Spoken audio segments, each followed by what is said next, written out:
Thank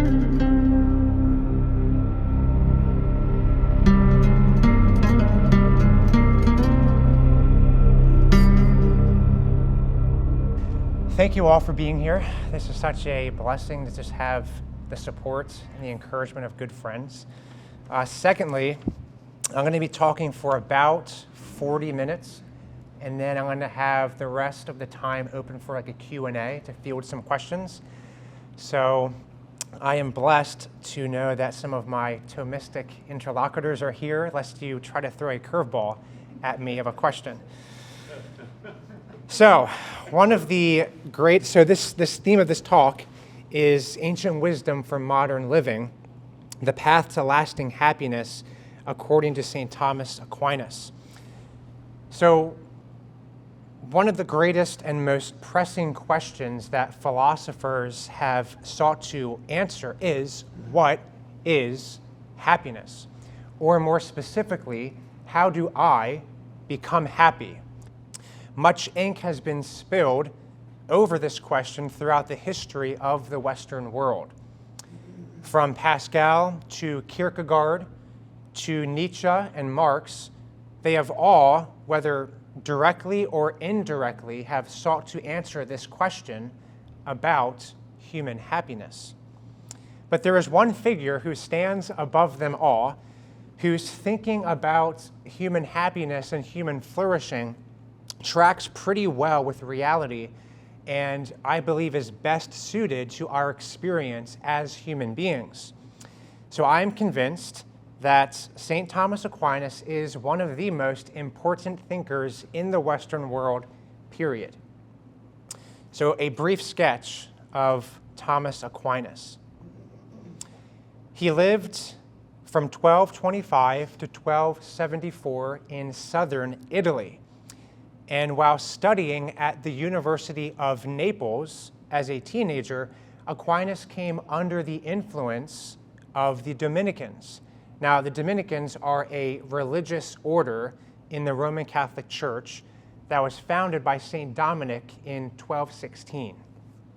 So, drawn by their devotion and drawn by their study and their preaching and their communal life, Aquinas entered the order at the age of 19. And during his life, he wrote a massive tome called the Summa Theologiae, which in English just means the summary of theology. And this was written from 1265 to 1273. And just to get a scope of this work, it's about 2 million words long. And this deals with subjects such as the Trinity, creation, the fall into sin, Christology, the sacraments, all of these themes, about 2 million words, and he did not finish this work before he died. So just a few notes about his character, the kind of person we're dealing with. Who is this St. Thomas Aquinas? Well, Aquinas' family had other pursuits in mind for his life. They wanted him to pursue law.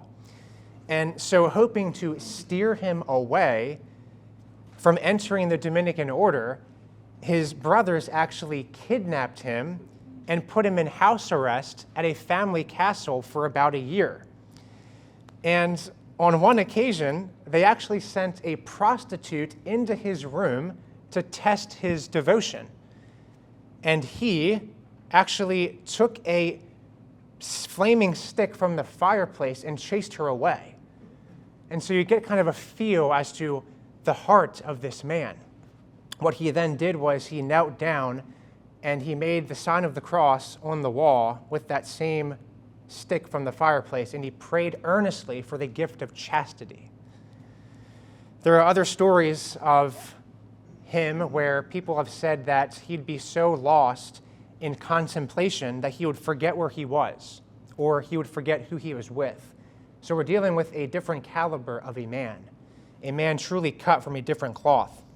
So we're going to be exploring his thoughts on what constitutes human happiness. But before we get there, we're going to frame our discussion with a picture. So at some point in your life, you've probably had to build or construct something from the ground up.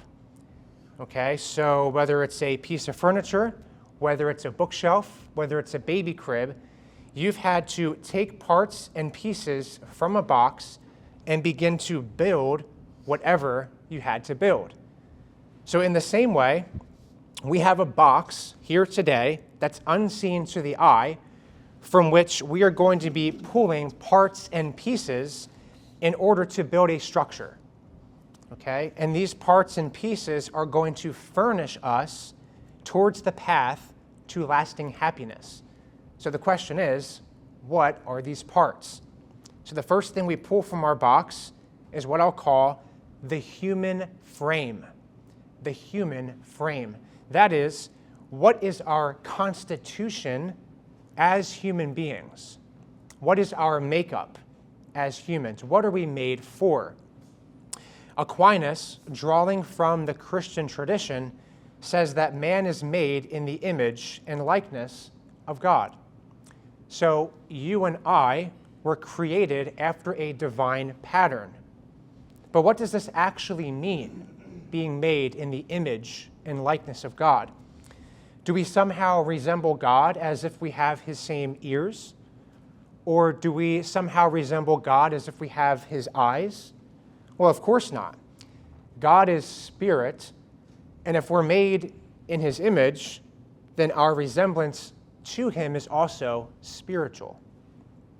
So something that every man has is this, an intellectual nature. An intellectual nature. That is the ability to reason, the ability to understand, albeit imperfectly, and that is nuanced, but generally a man is given an intellectual nature, and this bubbles up from man's soul. Now, I can't go into all the details on the nature of the soul in this talk, but needless to say, we have an intellect and a will. Okay? An intellect and a will. So the intellect. What is the intellect? The intellect is the seat of cognition. Okay? The seat of cognition. It seeks to know what is true.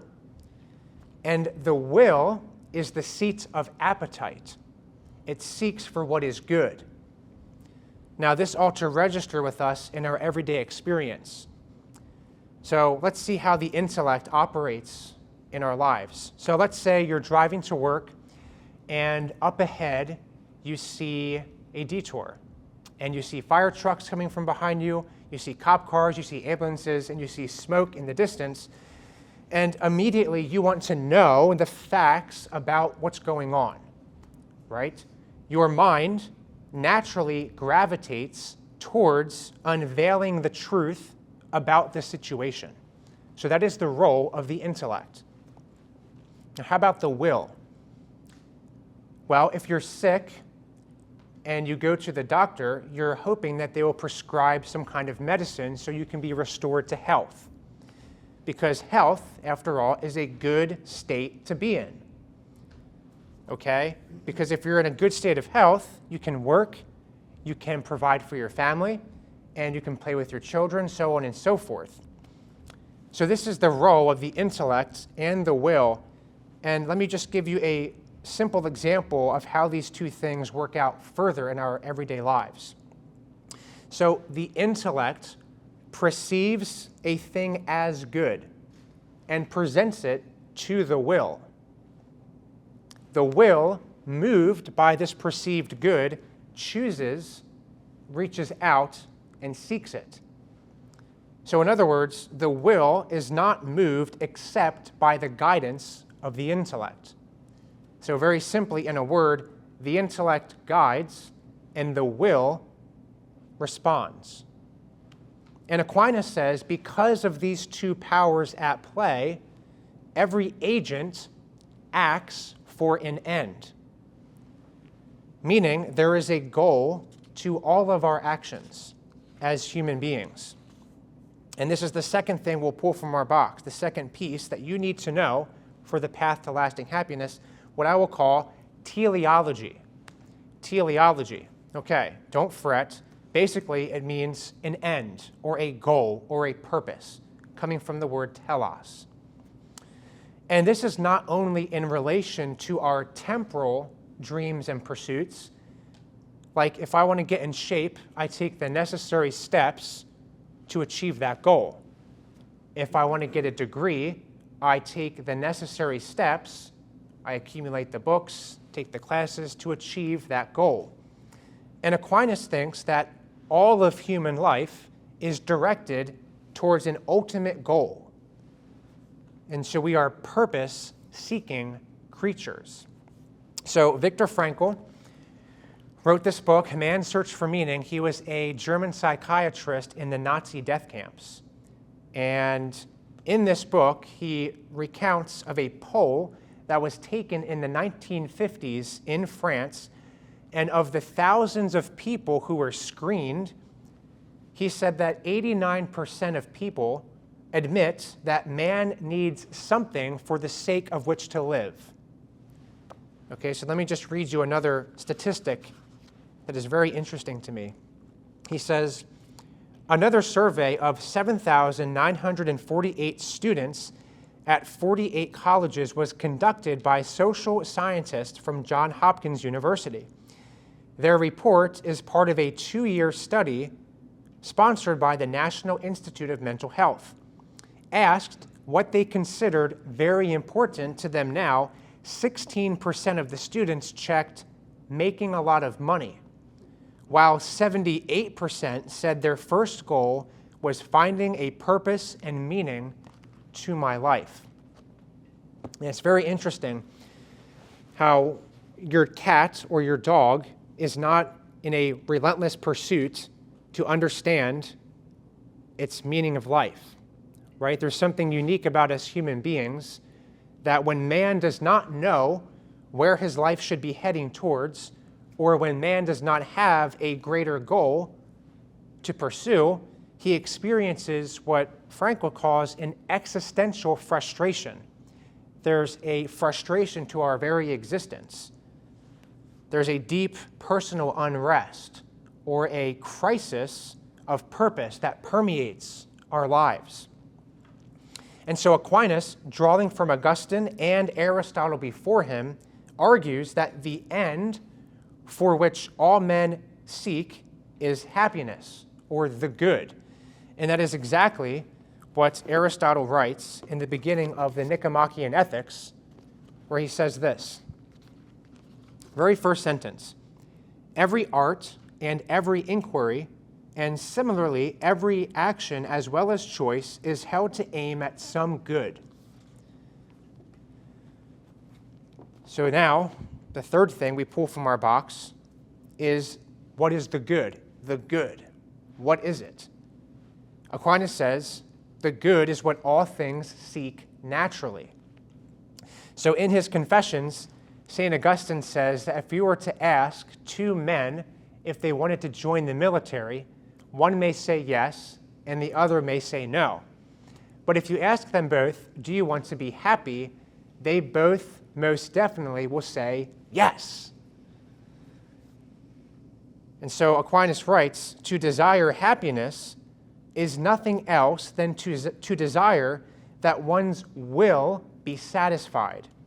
And this everyone desires.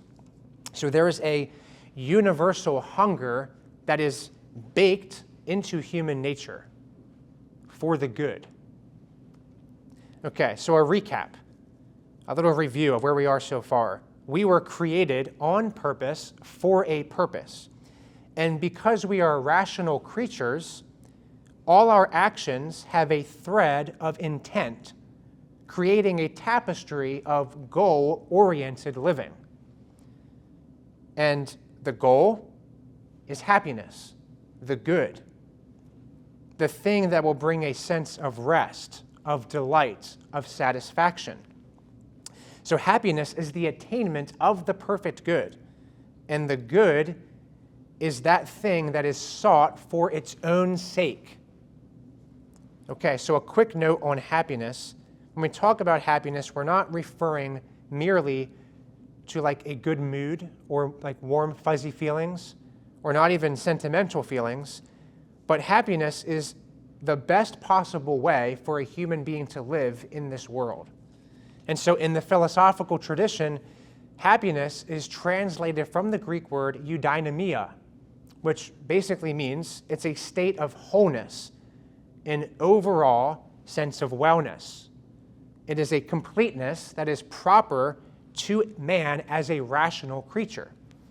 So just as it is natural for a rock to fall to the ground by the force of gravity, so it is natural for man to desire to have his nature perfected, or in other words, to live a happy, whole life.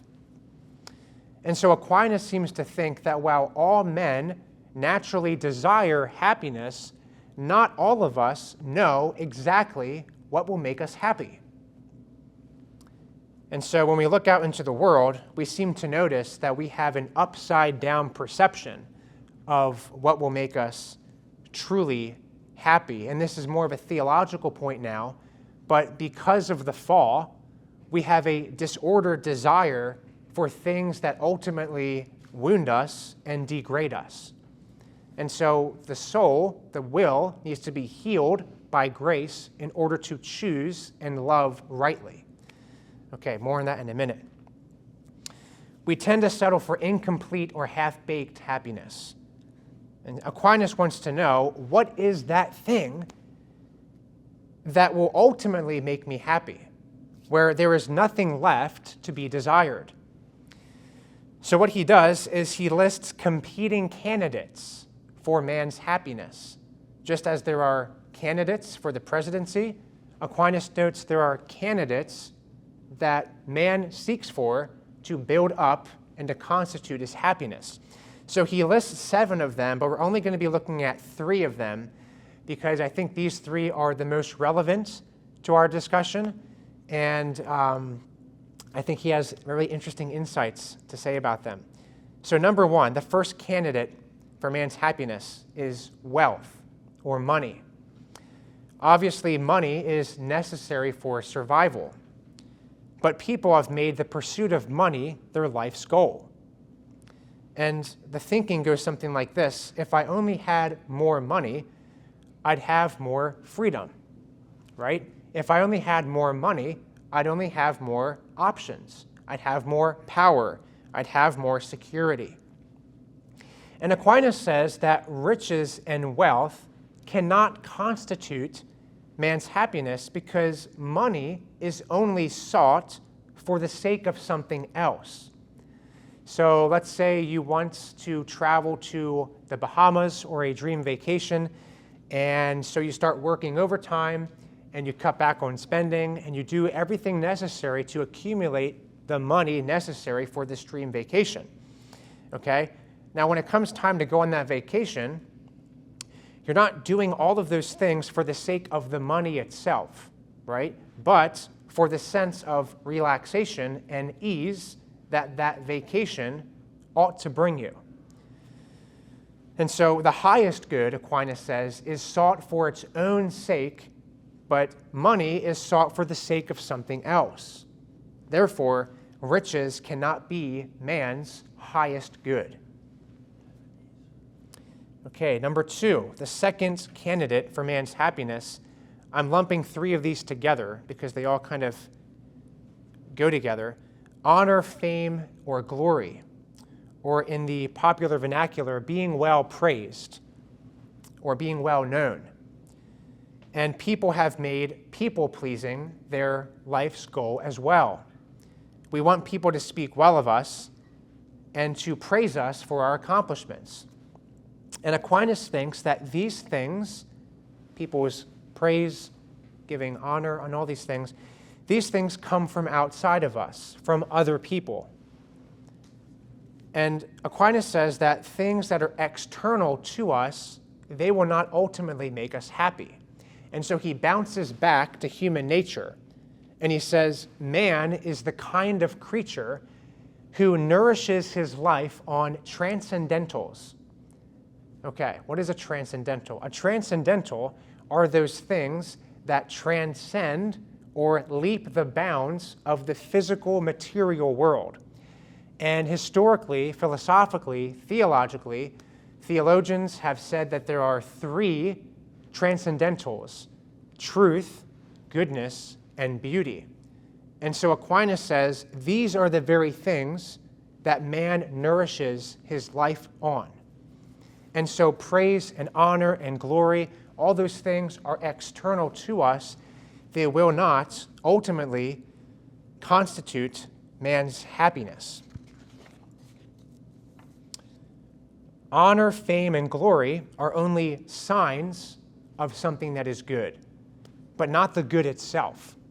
So someone might receive honor because of a remarkable accomplishment, but that honor is only a sign of something good, but not the good itself. And Aquinas also argues that these three things, honor, fame, and glory, they're unstable, right? And we know this from watching celebrities. They are praised one year and then canceled the next. And Aquinas says these things, because of their instability, they cannot ultimately constitute man's happiness. Okay, so number three, the third candidate for man's happiness is pleasure. Pleasure. I'm talking more about bodily good or bodily sensation, like a pleasurable experience such as eating your favorite ice cream or that first sip of coffee in the morning. Okay, now I'm going to do a thought experiment right now. I want to hear from you guys, okay? So I'm going to set this up like this. Let's say that you have the option of plugging yourself into a machine that allows you to experience maximum pleasure without pain for the rest of your life. Should you plug yourself into that machine? I'm thinking of pleasure, whatever pleasure you would deem as pleasurable, I would say. Would that be a good thing to plug yourself into the machine? Well, obviously the answer is no. Now, why is that? There's two reasons. First, there's no interface with reality, like you were saying. You'd be living in an illusionary experience, right? Secondly, there's no opportunity for character building because most of our genuine character building takes place in adversity and in trials and in the struggle, right? In the pain, we triumph. So Aquinas argues that pleasure is not the essence of happiness, but only the fruit or the blossom of happiness. Pleasure is what we experience when we achieve our final end, not something to be pursued in and of itself.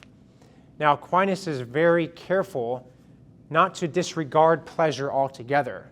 He finds it to be an intricate part of what constitutes man's happiness, but he sees it only as the blossom or the fruit of a good activity done in the right way.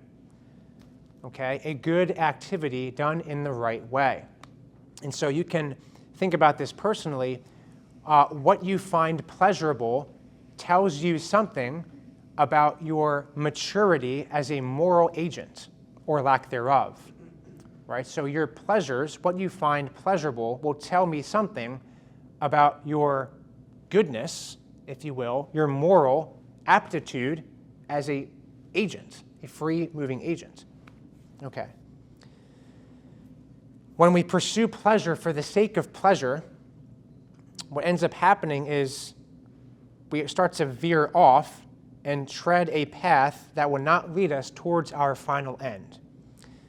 And you can pretty much tell from people's experiences that when they pursue pleasure for the sake of pleasure, it's actually a recipe for deep unhappiness. Addiction. Yes, addiction. Yes. Desiring that pleasurable experience only to find that they need a higher dosage of that thing in order to keep feeling that thing. And you become enslaved to your lower passions, Aquinas would say. And so one of my favorite quotes that kind of will give us a little more trajectory as to where we're going with this whole lecture is G.K. Chesterton said that the man out in search of a brothel is out in search of a cathedral, right? Because there's this deep-seated desire for that which transcends what is seen with the eye. and we have those disordered desires because of our sin nature that needs to be healed and brought to a state where I said before we can choose and love things rightly.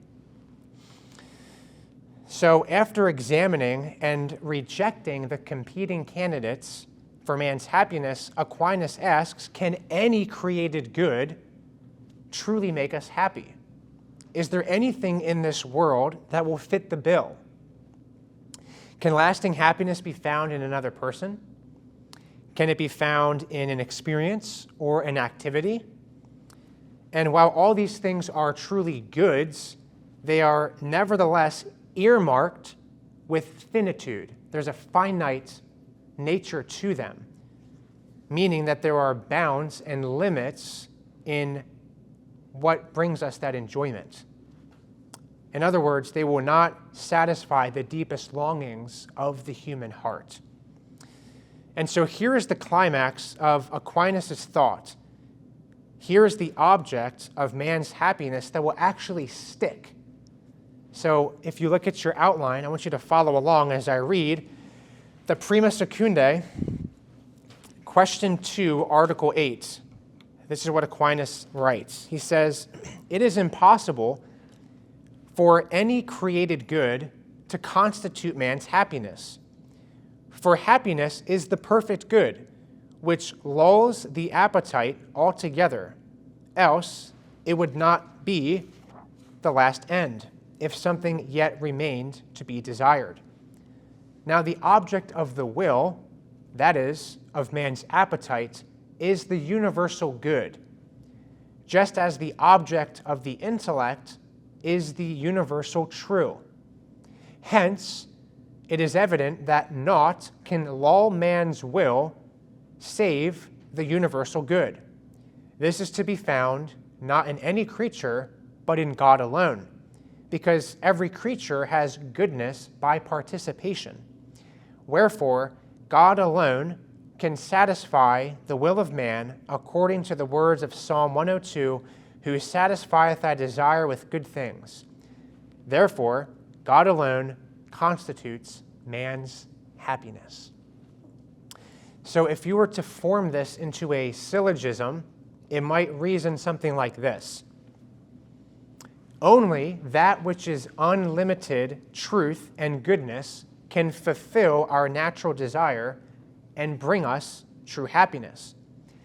God alone is unlimited truth and goodness.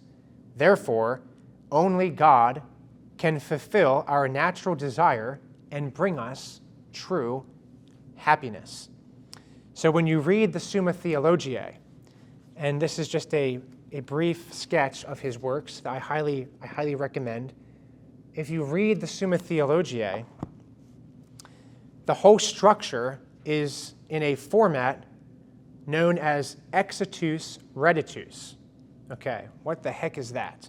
Exitus reditus. Exitute is an exiting. All things exit or come from God, okay, by creation, through creation. And reditus is the journey or the return to God through grace and redemption. So the whole format of the Summa is this departure from God and a return to him by grace. And so in order to start walking the path to lasting happiness, I must know and love God as the sovereign and supreme good, because he is goodness itself. And in knowing and loving God, our appetite for the good will ultimately be satisfied.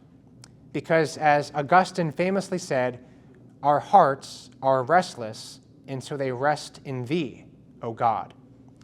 Thank you.